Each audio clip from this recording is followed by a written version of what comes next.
নমস্কার, আশা করি প্রত্যেকে ভালো আছেন, আনন্দে আছেন। টুসি উইথ স্নিগ্ধা ব্লগের সাথে আছেন। আজকে রান্না করে নেব চিকেন ভর্তা। গতকালে আনা মাংসতে অনেকটা সলিড পিস রয়ে গেছে, তাই জন্যই চিকেন ভর্তা বানিয়ে নেব।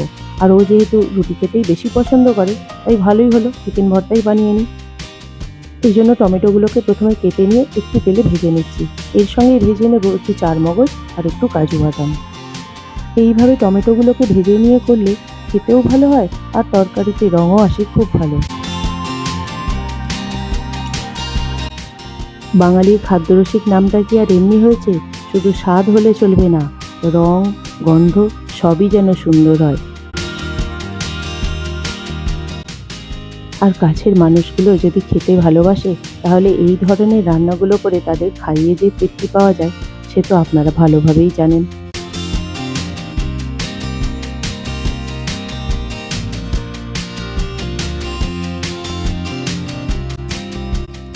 এই যে সব জিনিসগুলো বেশ সুন্দর ভাজা হয়ে গেছে। এবার এগুলো একটু নামিয়ে রাখি ঠান্ডা হবার জন্য। আর এদিকে ডিমটাও সিদ্ধ হয়ে এসেছে। আমার উনিটি কিন্তু খেতে খুব ভালোবাসেন, তাই ভালো ভালো রান্না করে ওকে খাওয়াতে আমার বেশ মজা লাগে। তাই যত কষ্টই হোক, সেটা গানের স্কুল থেকে অনেকটা রাত্রিতে ফিরে হলেও আমি রান্নাটা করি, কারণ আমার খাওয়াতে খুব ভালো লাগে। আর জানেন, আমার বাপিও না খেতে খুব ভালোবাসতো। আবার দেখেছি আমার বাপি আর এর সঙ্গে খাওয়ার রুচিতে বেশ অনেক মিল, তাই আমার ক্ষেত্রে এটা বেশ সুবিধেই হয়েছে। আর মায়ের কথা কি বলবো, মা তো সবার রুচিবোধ বুঝতে বুঝতে নিজের কোনটা রুচি সেটাই বোধহয় ভুলে গেছে। তাই যা হোক একটু হলেই হলো। সব সংসারের মায়েরাই বোধহয় এইরকমই হয়।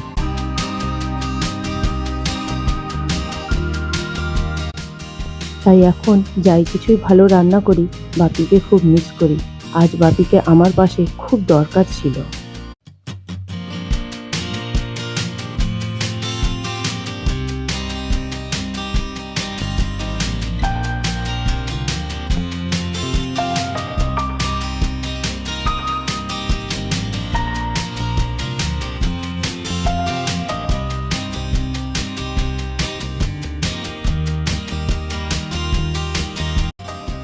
চিকেনটাও এদিকে সিদ্ধ হয়ে গিয়েছে, আর এদিকে চারমগজ, টমেটো আর কাজুটাও বেটে নিয়েছি।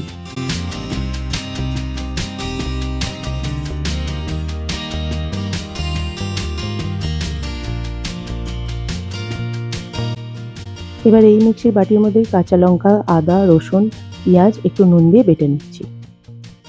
কাঁচা লঙ্কা, পেঁয়াজ এগুলো যখন আমি বাটি তখন তাতে একটু নুন দিয়ে দিই, তাতে এতে কষা ভাবটা আর আসে না। এদিকে মাংস মশলা সব রেডি, বাকি রান্নাটা তাহলে ঝটপট সেরে নিই।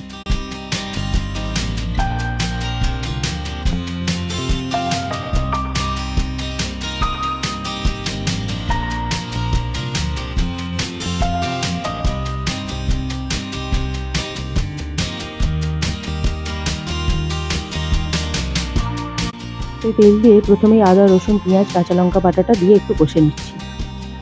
এটা একটু কষানো হয়ে যাক, এরপর এতে টমেটো মিক্সটা দিয়েও আর একটু কষিয়ে নেব।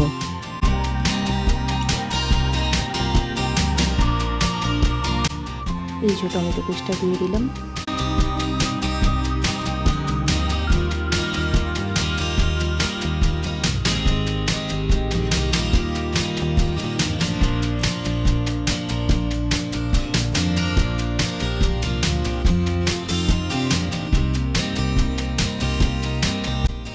মশলাটা বেশ কষানো হয়ে গেছে। এবার এতে পরিমাণ মতো নুন, ধনে গুঁড়ো, জিরে গুঁড়ো দিয়ে মিশিয়ে নেব। আর মিক্সির বাটি ধোয়া জলটা দিয়ে আর একটুখানি কষিয়ে নেব।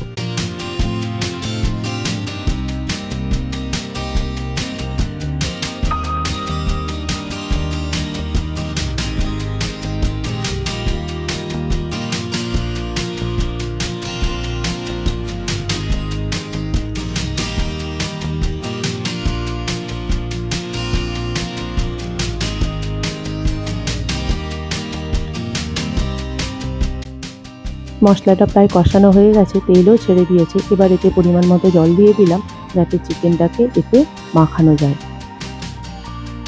একটু গ্রেভি করে তাতেই চিকেনটা দিচ্ছি, তাহলে চিকেনটাকে একটু রসে বসে রাখা যাবে।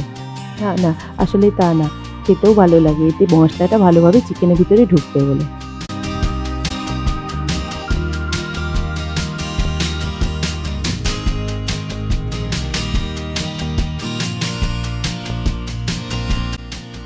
দাঁড়ান, চিকেনটাকে আগে একটা জায়গায় খালি করে নিই।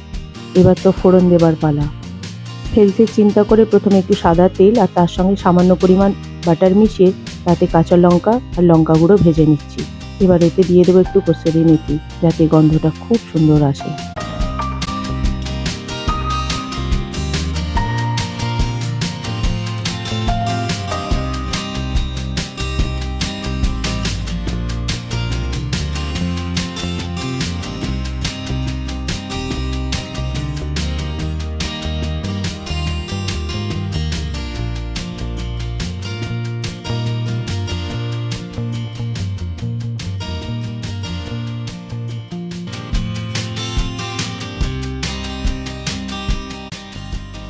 গরম মশলাটা দিয়ে আরেকটু কষতে কষতে এত সুন্দর গন্ধ উঠেছে, আর এই গন্ধে গোটা বাড়ি যেন মোমো করছে।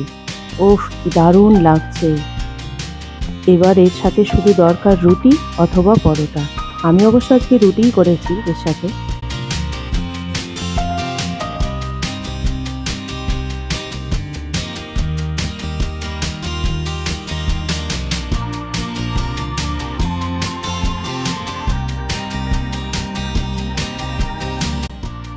সিদ্ধ ডিমটা কুচো করে রেখেছিলাম, এবার এর সাথে হালকা হাতে একটু মিশিয়ে নিচ্ছি, যাতে ভেঙে না যায়।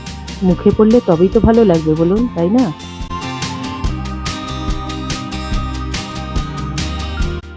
উপর থেকে বেশ লাগছে বলুন।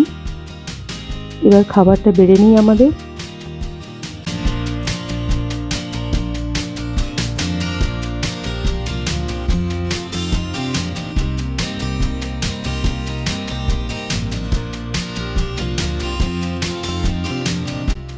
দেখেছেন, গাল ভর্তি হাসি।